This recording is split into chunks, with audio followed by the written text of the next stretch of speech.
not that long ago, my life was complete chaos. I was that kind of person that would start something and never finish it, and I was honestly feeling every day like I was a loser because I couldn't really ever do anything I ever wanted. No, any project that I will start or want to do, I will never finish it. I will start very motivated and very, yes, this is going to be the one thing that is going to change everything, and then just stop when it started to get too difficult, and just never finishing anything. And that was pretty much the experience of my life. I've never been taught that you need to follow through with the things that you start and keep going even when they get difficult, and that's how usually things get done in life and how you accomplish things. But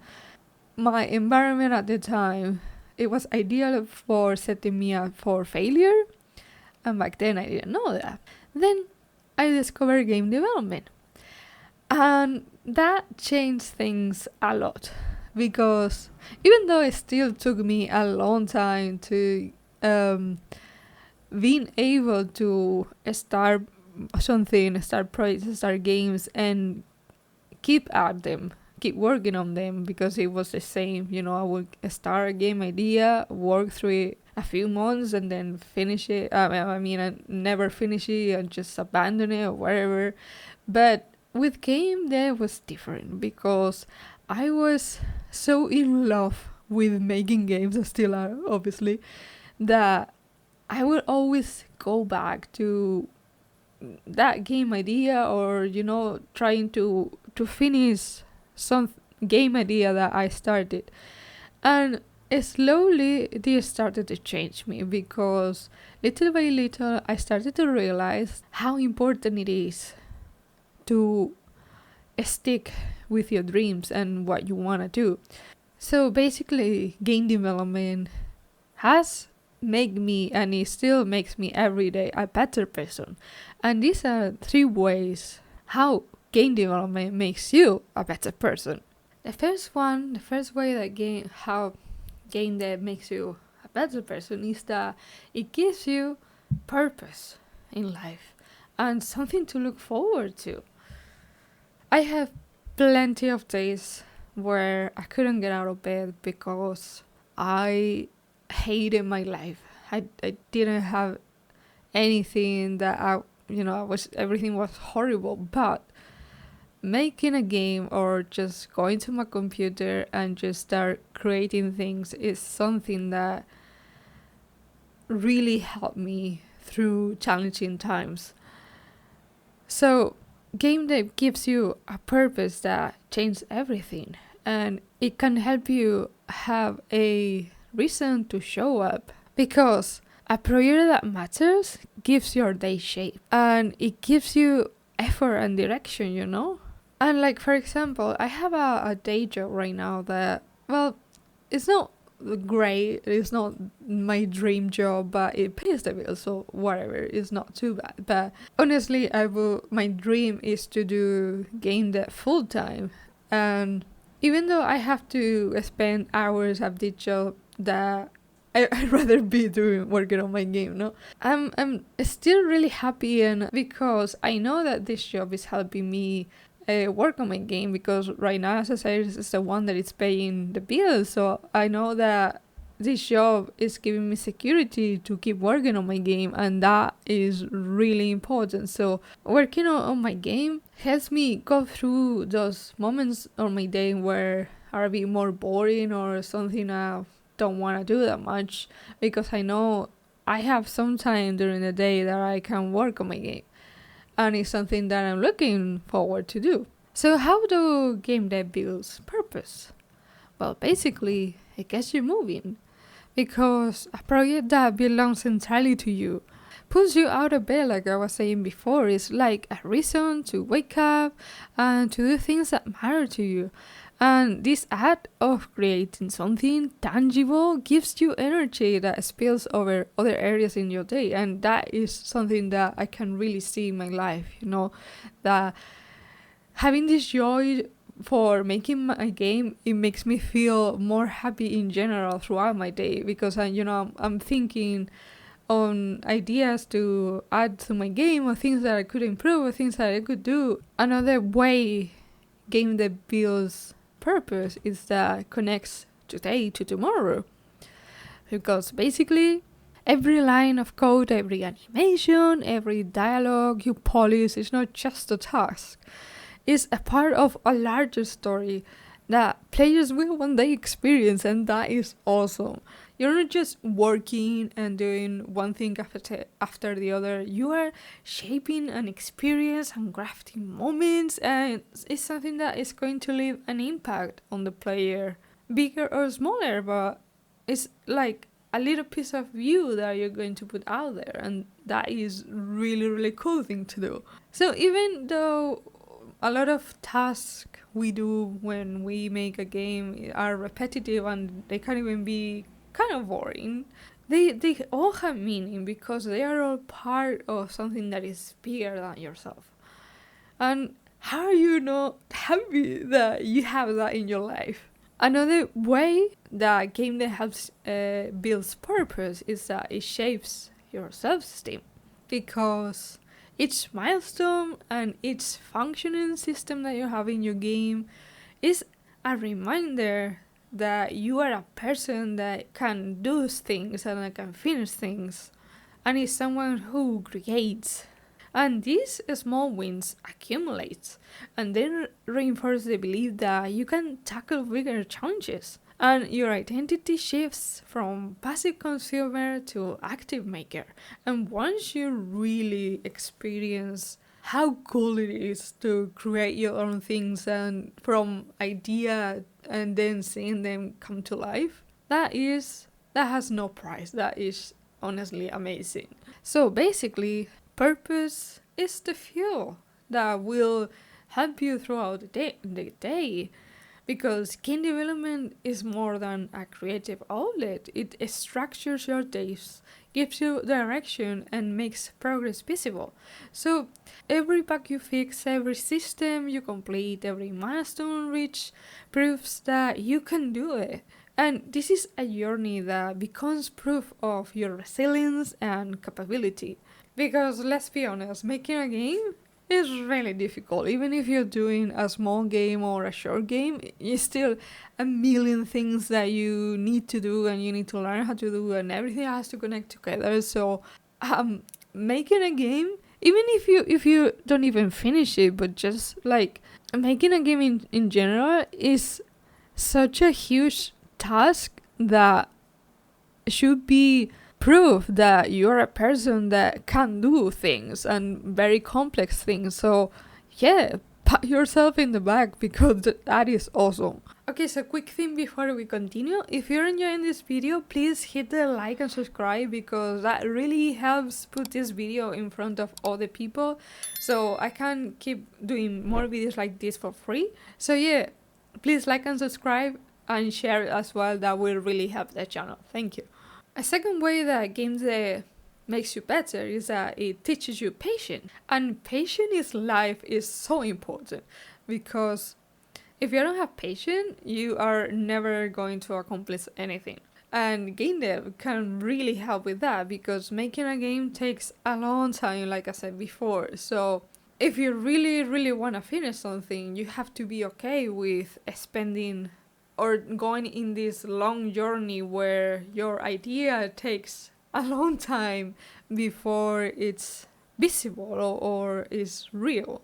And also, game development always takes longer than you expect, because the systems are going to break, your ideas are going to flop, and polish is just going to devour months. So if you are impatient, like, to be fair, I am an impatient person, and I always been very impatient. I always wanted to see results straight away for everything I was doing.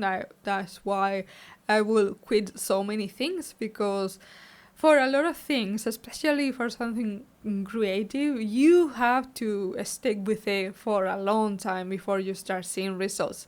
And we think that Not seeing results straight away means that you are doing it wrong, or that maybe you're not cut out for that, and that is not true at all. It just means that you need to keep at it a little longer, and eventually you will start seeing those results that you want.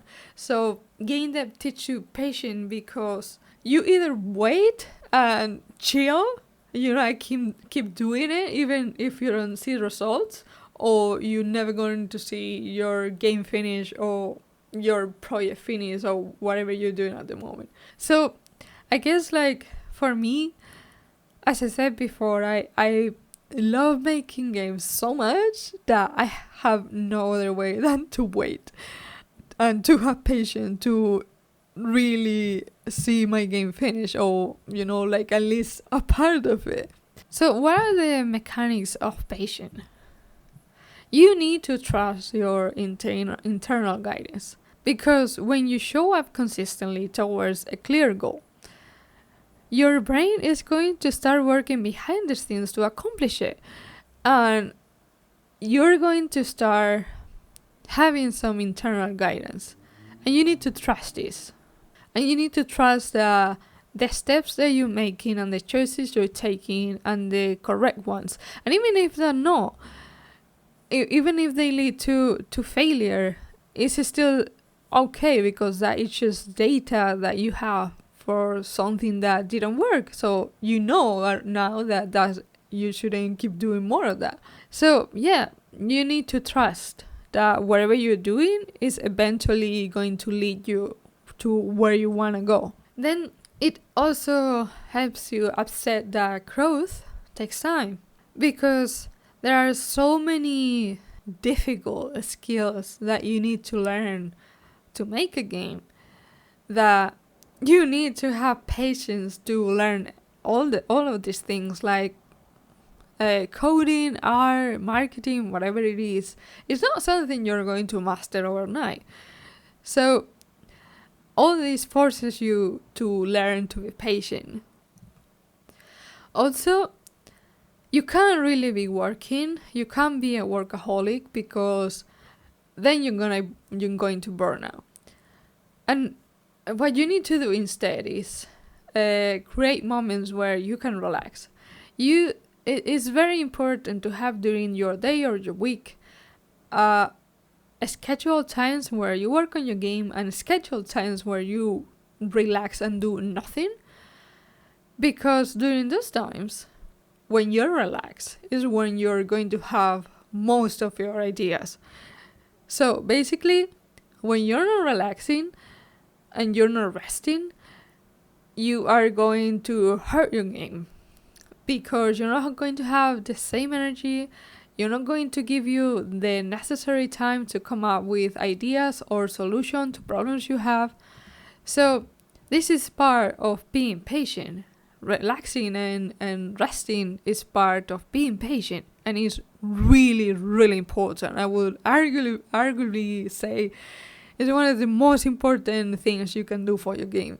So if you feel like you should be working on your game 24 hours, and you feel guilty when you're not working on your game, don't. Because honestly, if you have spent a couple hours or whatever time you can to work on your game, that's fine, okay? You don't need to do more. If that is all the time you have today, that is all the time you have today, and it's absolutely fine, okay? Go rest, take a nap if you need it. It's perfectly fine, and actually your games need it, so don't feel guilty. And another very important thing is to measure progress instead of distance. What I mean about this is you need to stop obsessing of how far things are, how far from launch your game is. It will get done when it gets done, okay? Because you can only do so much, especially if you are solo or in a small team. It will happen when it happens. So yeah, just progress what you accomplish every day or every week, and focus on that. And I promise you, if you do a little bit every day or every week, you're going to progress, you're going to make progress, and eventually, before you know it, your game is gonna be finished. So basically, patience isn't passive, is active. It means that you are actively trusting in yourself and trusting the journey. And this is a skill. This is something that it needs to be learned, okay? It's not something that it happens automatically. You need to choose every day to be patient, okay? And when something happens and you start to panic, you also need to make a choice at that time that, okay, maybe today I kind of wasted the day because I was just debugging this feature or building this and it didn't work and I have to redo it again. It's fine. That is how it goes with making games. I have wasted a ton of evenings trying to do something that I couldn't do it, but it's not wasted time because you also learn how to not do something. Okay? So yeah, you have to remind yourself every day, and this is every day, and it's a conscious choice that no matter what happens, you're going to keep at it, you're going to keep working on it, and eventually it will happen. Even if you don't see it yet, even if you don't believe it, you have to have that faith. And that is the only way that you're going to finish your game. By the way, I also wanted to tell you about my blog and newsletter that I write every week, that now I moved this to Substacks. And yeah, if you want to have even more game dev advice, you can subscribe. It's the first link in the description. It's completely free, of course, because I really would like to help other developers feel more confident when making their games and actually finish them, because I think that we need more games in this world, and I want you to make your game, please, because you are the only one that can do the game you have in your head. So if this is something that sounds good to you, you have the link below and you can subscribe. Thank you. So the other thing is that point number 3, game dev helps you be okay with mistakes. And honestly, this is some of the things that game dev have helped me with the most, because every time I made a mistake, big or small, I would think that I was a complete loser. And yeah, like when you're making a game, you realize that mistakes are just data. And it doesn't matter if you messed up something, because you can roll back on source control or just do it again, and and it's not a big deal. And when you extrapolate that to other areas in your life, you realize that it's pretty much the same. That making mistakes is not final, and it's not like a failure, and even if it's a failure, who cares? It's data of something that didn't work, and you shouldn't do it again, or you should do it in a different way. So yeah, I'm very thankful for this lesson, because it has really helped with my self-esteem and, really take the weight of making mistakes and not feel as much as a loser as I was feeling before. And the other thing that you need to know is that mistakes are not a sign of failure or a sign that you suck or that you are a loser. It's just your guidance system. It's a guidance system. It's just data, and it doesn't say anything about you. So you don't need to take that as personal. It's just literally data, and everybody makes mistakes all the time. So who cares if you make mistake? It's just knowledge that you have now about something that you don't need to keep doing, or you need to do a bit different, and that's it. That's all a mistake is. And an example of this, so you can understand, is that torpedoes need mistakes. How does a torpedo work?